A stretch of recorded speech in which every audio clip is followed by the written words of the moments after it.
하나님 말씀 함께 보시겠습니다. 구약 성경 이사야서 40장 28절에서 31절까지의 말씀입니다. 제가 가진 성경 구약 성경 1014페이지에 있는 이사야서 40장 28절에서 31절까지 우리 한 절씩 교독하시고 31절 같이 읽으시겠습니다. 다 찾으신 줄 알고 제가 봉독하겠습니다. 야곱아, 너는 알지 못하였느냐? 듣지 못하였느냐? 영원하신 하나님 여호와 땅 끝까지 창조하신 이는 피곤하지 않으시며 곤비하지 않으시며 명철이 한이 없으시며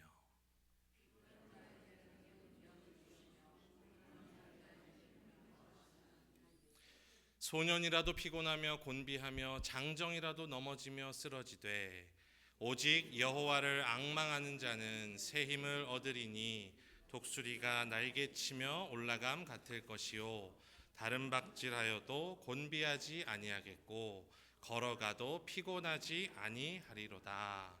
아멘. 할렐루야. 오늘 주일 예배에 오신 모든 분들 주님의 이름으로 환영하고 축복합니다. 우리 주 예수님의 은혜와 평강이 항상 함께 하시기를 주님의 이름으로 축원합니다. 인생의 남은 배터리가 1%일 때, 인생의 남은 배터리가 1%일 때라는 제목으로 하나님 말씀 증거하겠습니다. 제목을 보시고 어떤 느낌이 드세요?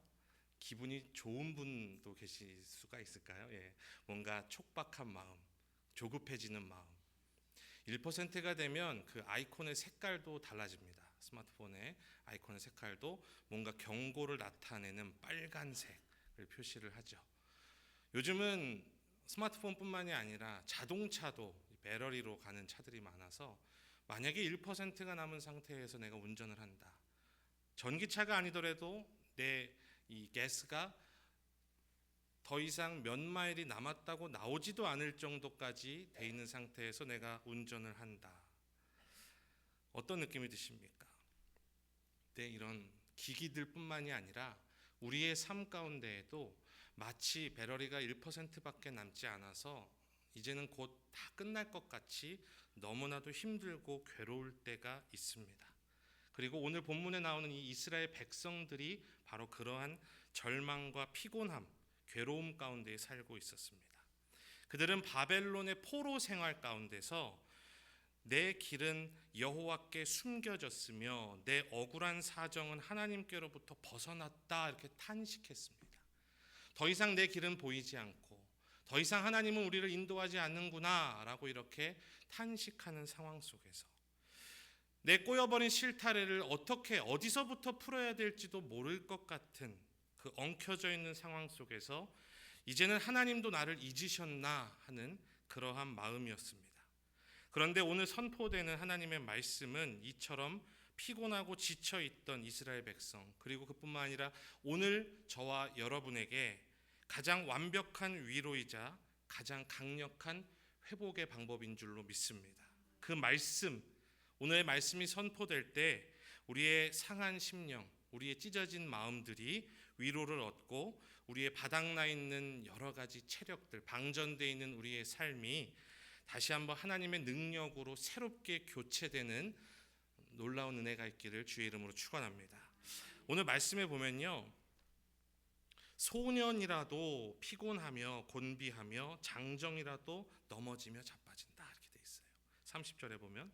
근데 이 소년이라는 단어는 단순하게 젊은 사람, 남자를 뜻하는 그런 의미가 아니라 남녀를 통틀어서 가장 전성기라고 할 수 있는 젊고 팔팔한 시기, 우리가 흔히 말하는 돌도 씹어 먹을 수 있다는 그때를 뜻합니다.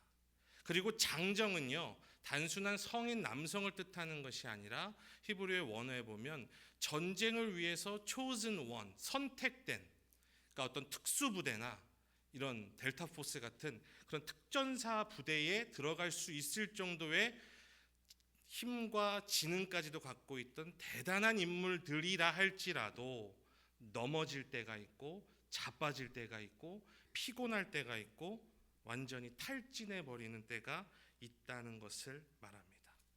누구라도 어떠한 사람이라도 누구라도 우리 인간은 이런 한계를 가진 존재일 수밖에 없다는 것. 그렇기 때문에 저와 여러분들이 지금 느끼는 이 피곤함, 이 방전된 느낌, 번아웃이 온 이 상황은 어떻게 보면은 나 자신만을 자책한 것으로 끝나는 것은 아닙니다. 왜냐하면 우리 모두는 다 그런 존재이기 때문이라는 거죠. 하나님과 연결되지 않고는 반드시 무너질 수밖에 없는 존재가 우리 인간이라는 것. 어떻게 보면 그것을 인정하는 순간, 우리가 아까 찬양했던 것처럼 그때에 비로소 하나님이 일하기 시작하시는 그 순간인 줄로 믿습니다. 사람들 앞에서 내가 강한 척하고 사람들 앞에서 내가 연극하는 것처럼 살아가는 것, 그것이 아니라 하나님 앞에서 하나님, 나는 연약합니다. 하나님, 나는 부족합니다. 하나님, 나는 지쳐 있습니다. 라는 그러한 고백이 나올 때 하나님이 일하시는, 은혜가 시작되는 출발점입니다. 그런데 하나님은 어떤 분이신가? 오늘 말씀해 보면 하나님에 대해서 어떤 분이신가를 말씀하십니다. 28절에 보면 너는 알지 못하였느냐, 듣지 못하였느냐, 영원하신 하나님 여호와 땅 끝까지 창조하신 자는 피곤치 아니하시며 곤비치 아니하시며 명철이 한이 없으시며 피곤한 자에게는 능력을 주시며 무능한 자에게는 힘을 더하시나니. 하나님은 영원하신 분이다, 이렇게 말씀합니다. 이 영원이라는 것은 시작이 있고 끝이 없다는 게 아니라 시작조차도 우리와는 차원이 다른, 완벽하게 다른 차원의 그 하나님, 영원하신 하나님. 제가 금요일에도 말씀드렸지만 우리는 가졌던 못 가졌던, 젊건 나이가 많건 배웠던 못 배웠건 모두에게 다 해당되는 것 딱 한 가지는 뭡니까? 하루가 갈수록 우리는 다 하나님께 가까이 가는 그날이 오고 있다는 거죠. 우리는 영원하지 않습니다. 우리는 마지막이 있습니다. 그러나 하나님은 마지막이 없으세요. 영원하신 분이라는 거예요. 또 하나님은요, 어떤 분이라고요? 땅 끝까지 창조하셨다, 이렇게 말씀하셨어요. 있는 걸 가지고 적당히 만드신 것이 아니라 아예 없는 상태에서 모든 공간에 제한이 없고 시간에 제한이 없으신 그 하나님, 창조주 하나님. 그리고 세 번째 뭐라고 말씀하십니까? 피곤하지 않으시고 곤비하지 않으시는 분. 우리는 어떻습니까? 밥만 먹으면은 잠이 살살 오고. 근데 그게 어떤 나이 때문인 것이 아니라 이 혈당 스파이크가 오게 되면 우리 몸이 연약하다 보니까 졸음으로 온다 그러잖아요. 우리는 다 한계가 있어요. 근데 하나님은요, 졸지도 않으신대요. 와, 피곤하지도 않으시대요. 그것이 바로 하나님이시라는 거예요. 네 번째로 주님의 명철이 한이 없으시다. 지혜가 끝이 없으시다는 거예요. 지혜가 필요하신 분들은 반드시 지혜의 근원이신 하나님께 지혜를 구하시기 바랍니다. 왜요? 하나님은 지혜가 끝이 없으시고 한이 없으시거든요. 내가 아무리 계산하고 내가 아무리 고민하고 내가 아무리 머리를 쥐어 짜더라도 하나님을 이길 수 없어요. 하나님을 넘어설 수 없어요. 그런데 그 하나님이 내 안에 들어온다고 생각을 해보십시오. 얼마나 그 놀라운 지혜가 우리 삶을 통해 펼쳐질 수 있을까요? 하나님은 그러한 하나님이시라는 겁니다. 하나님은요, 우리를 다 알고 계시고요, 그 하나님, 우리의 모든 것을 다 살피시는 분입니다. 우리의 머리카락 숫까지도 세신다고 하신 그 하나님. 그런데 오늘 말씀에서는 중요한 것을 이야기합니다. 31절에 뭐라고 되어 있습니까? 오직이라는 것은 다른 건 없다는 겁니다. 오직 하나님과 우리 사이에서 어떻게 이 연약한 한계가 있는 우리가 그 전능하신 하나님과 연결될 수 있느냐, 그 방법은 31절, 우리 앞부분 한번 같이 보실까요? 시작. 오직 여호와를 앙망하는 자라고 되어 있습니다. 방법은 오직 하나, 여호와를 앙망하는 것이다. 근데 이 앙망이라는 단어가 중요한데요, 앙망은 카와입니다. 여러분, 앙망을 생각하면 어떤 생각이, 이미지가 떠오르세요? 우리 한번 그림에 보시면 알 수 있는데, 우리가 흔히 생각할 때 영어 성경에도 hope in wait라고 되어 있습니다. wait for. 그러니까 그냥 기다리는 것. 근데 기다리는데 어느 정도 좀 간절하게 기다리는 정도? 그냥 감나무 밑에서 감이 떨어지나 이렇게 그냥 기다리는 것, 이 정도 간절함 정도를 앙망이라고 생각할 수 있는데, 성경이 말하는 이 앙망, 카와는 뭐냐면 끈과 끈이 완전하게 결속되는, 묶이는 것을 뜻합니다. 그렇기 때문에 떨어지지 않는 것, 풀리지 않는 그 매듭과도 같은 것, 그것이 바로 악망이다. 우리 한번 사진 한번 보여주실래요? 네. 카와는 이겁니다. 여호와를 앙망한다는 것은 뭡니까? 하나님과 묶이는 겁니다. 할렐루야. 오직 하나님과 묶이는 자만이 새 힘을 얻을 것이다. 오직 여호와를 앙망하는 카와의 삶을 살 때만이 우리는 새 힘을 얻고 살아갈 수 있다는 거죠. 근데 이 새 힘을 얻는다는 것도 굉장히 중요한 단어입니다. 왜냐하면 새 힘을 얻는다 하면 그냥 내가 있는 이 내 힘에 그냥 하나님이 그냥 케이블 꽂아서 그냥 리차지 하는 것처럼 내가 핸드폰 충전하는 것 같은 그 차지의 개념이 아니라 새 힘을 얻는다, renewal라는 단어는 완전한 divine exchange, 완전한 신적 교체를 뜻해요. 제가 예전에 제가 가지고 있는 그 맥북 랩탑을 하고 있는데 어느 날 갑자기 테이블에 올려놓고 사용을 하는데 얘가 똑바로 이렇게 놓여지질 않는 거예요. 우둘두둘두둘 움직이는 거예요. 저는 테이블이 잘못됐나 이렇게 봤더니 바닥이 밑에가 이만큼 부풀어 오른 겁니다. 컴퓨터가. 가져갔더니요. 배터리가 완전히 이렇게 터지기 직전까지 부풀어 올랐다 그래요. 근데 그 상태에서 충전을 해도 충전은 됩니다. 쓸 수는 있어요. 그런데 100% 충전되진 않겠죠. 그리고 쓰다 보면 점점 더 망가지겠죠. 오늘 말씀에 새로운 힘을 얻는다는 것은 이 정도의 찰지가 아니라 완전히 제가 가져갔더니 새 거로 교체해야 된다 그러더라고요. 아예 밑판까지 싹 다 교체했습니다. 그것처럼 우리의 삶도 여호와를 앙망할 때에 하나님께서 완전히 나를 새로운 힘으로 교체해 주신다. 그것이 하나님의 약속인 줄로 믿습니다. 이러한 하나님과의 결속, spiritual bond, 하나님과 떨어지지 않고 완전히 타이된, 낚시해 보신 분들은 아시잖아요. 얼마나 이 매듭이라는 게 중요한가. 제가 처음 낚시를 아이하고 할 때 자꾸 이 매듭이 빠지는 거예요. 그래서 기껏 좀 블루게 같은 거는 무겁지도 않은데 기껏 잡아서 야 잡았다 들어 딱 올리는데 후다닥 빠지는 그 빠질 때의 그 허무함과 분노 여러분 아십니까?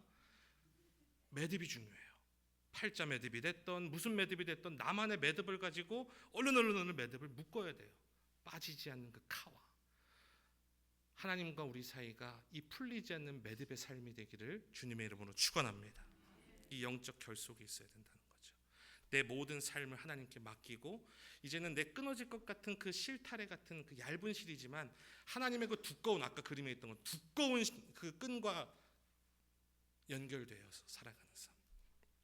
그런데 이 앙망은요. 그렇다면 구체적으로 어떻게 이것이 가능할 수 있을까요? 그것은 예배와 기도로 가능하게 되는 거거든요. 그렇기 때문에 우리가 하나님께 앙망한다는 것은 하나님께 온전한 예배를 드려야 된다는 것입니다. 그리고 기도는 우리의 일상생활 가운데에 내 주도권을 하나님께 내어드리고 하나님의 살아계심을 고백하는 그 고백, 그 관계의 기도, 그 예배와 기도만이 앙망의 삶이 될 수 있다는 거예요. 그리고 그 앙망했을 때에 하나님의 약속이 31절에 또 나옵니다. 뒷부분입니다. 새 힘을 얻으리니 다음부터 독수리 날개치며부터 함께 보겠습니다. 시작. 독수리의 날개치며 올라감 같을 것이요 다른 박질하여도 곤비치 아니하겠고 걸어가도 피곤하지 아니하리로다. 하나님과 꽉 묶여져 있는 자에게 세 가지 약속하셨습니다. 첫 번째는 비상입니다. 두 번째는 달려감입니다. 마지막 세 번째는 일상 가운데 걸어가면서의 축복을 하나님이 약속하셨습니다. 독수리가 날개치며 올라감 같을 것이다. 이것은 우리 인생의 영적 비상, 날아오름을 뜻합니다. 작은 새들 보면 특징이 어떻습니까? 얘네들은 막 바빠요. 파닥파닥파닥파닥 거리죠. 바람이 불면 어떨까요?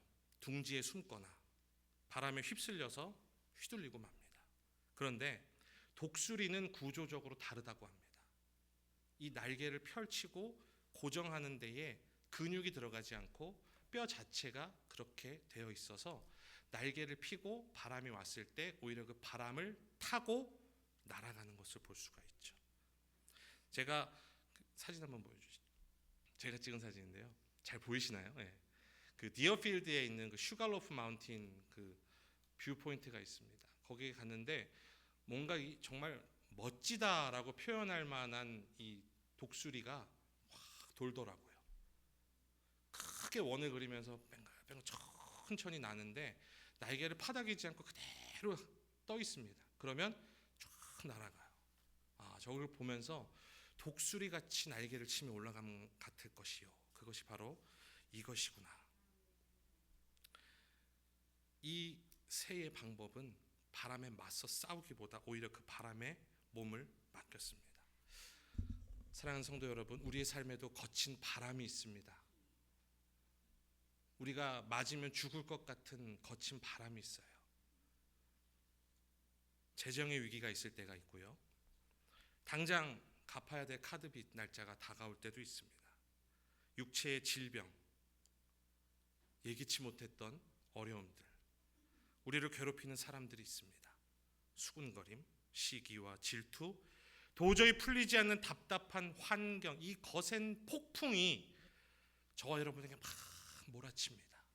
그때 우리는 어떻게 해야 될까요? 여호와를 앙망해야 돼요. 하나님께 묶여야 돼요. 한 번의 예배라도 내 목숨을 걸고 주 앞에 예배함으로써 주님, 내가 주님만 바라보겠습니다. 그때 주님의 축복의 약속이 뭐라고요? 날아오르게 해주신다는 거예요. 오히려 그 바람을 통해서 내가 더 날아오른다는 겁니다. 믿음의 날개를 활짝 폈을 때 그 바람이 나를 죽이는 바람이 아니라 나중에 돌아봤을 땐 그 고난이 나를 날아오르게 하는 고난이었구나. 그 사람의 그 말이 나를 날아게 오르게 하는 바람이었구나 라고 고백하게 되는 저와 여러분 되시기를 주님의 이름으로 축원합니다. 두 번째는 다름박질하여도 곤비하지 않을 것이다. 이런 달려가는 상황은 이머전시한 상황이라고 볼 수 있습니다.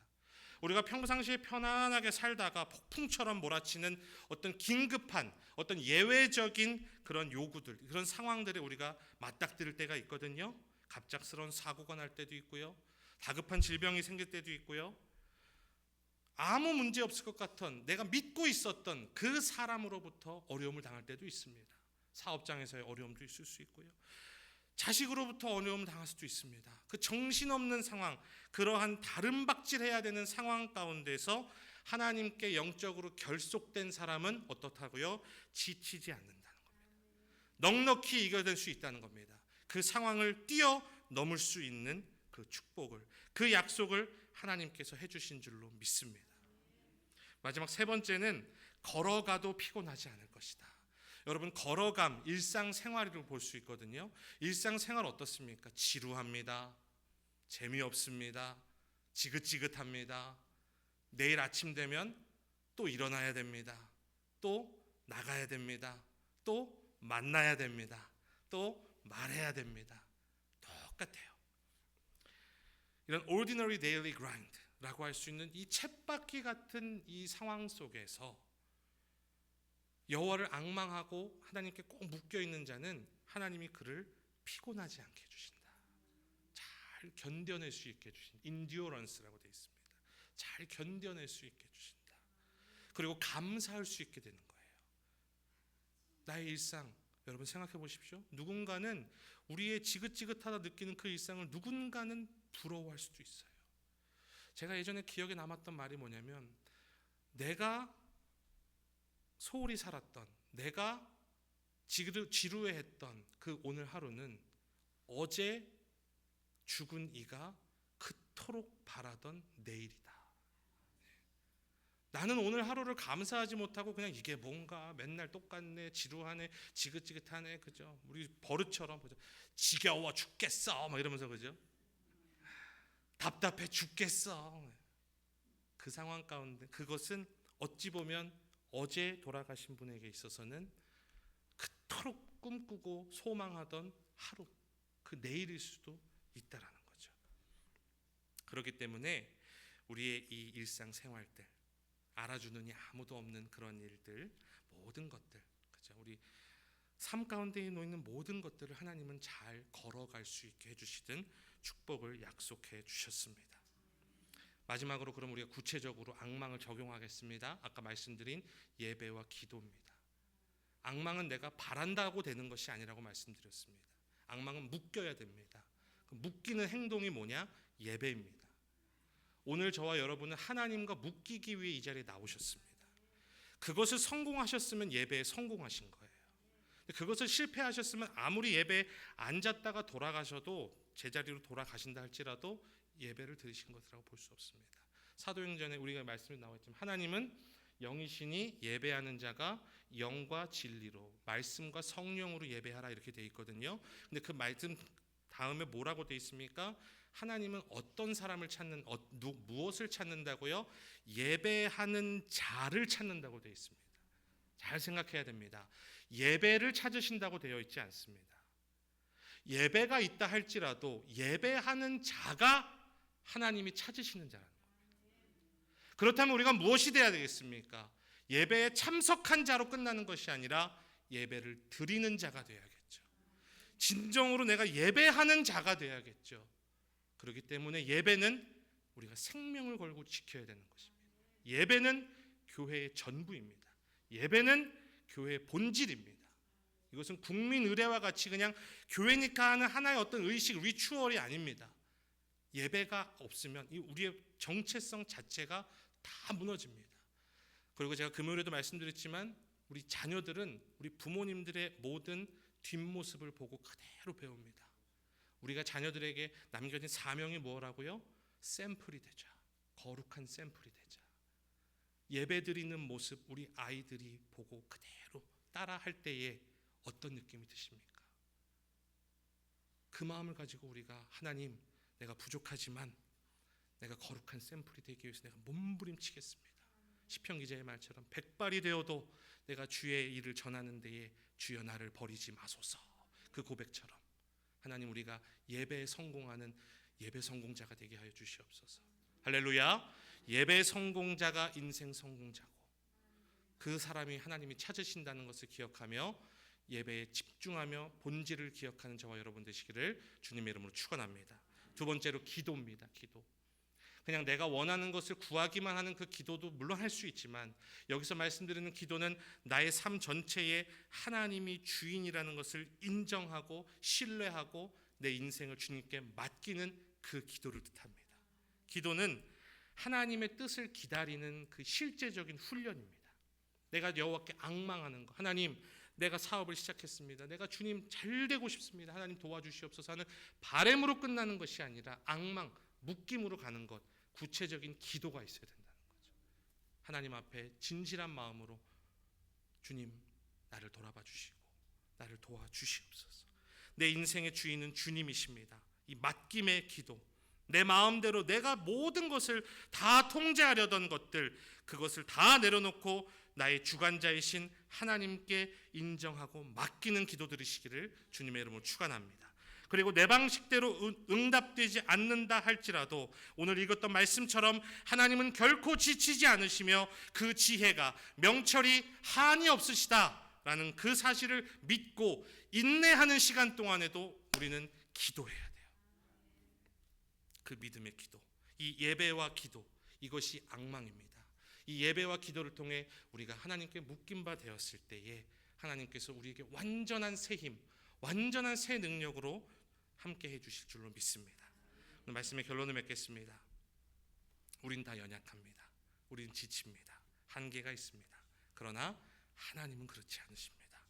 나의 억울함과 사정을 다 헤아리시는 지혜의 하나님, 우주를 창조하시고 지치지 않으시는 영원하신 그 하나님을 주님은 앙망해라, 꼭 묶여라, 이렇게 말씀하십니다. 이제 우리의 인생을 하나님과 단단히 묶기로 결단하겠습니다. 오늘 이 시간 예배와 기도로 하나님과 단단하게 매듭을 묶는 시간 되시기를 바랍니다. 그 앙망으로 인해 우리를 망하게 하는 것 같았던 환난의 그 바람은 오히려 우리를 날아오르게 할 것이고요, 다급하고 긴급한 상황 속에서 우리는 힘있게 달려갈 수 있으실 거고요, 일상생활 가운데에서도 우리는 넉넉하게 모든 삶을 견뎌내실 수 있습니다. 그 승리를 경험하시는, 여호와를 앙망함으로 주님 앞에 그 승리를 고백하는 저와 여러분 되시기를 주님의 이름으로 간절히 축원합니다. 기도하겠습니다.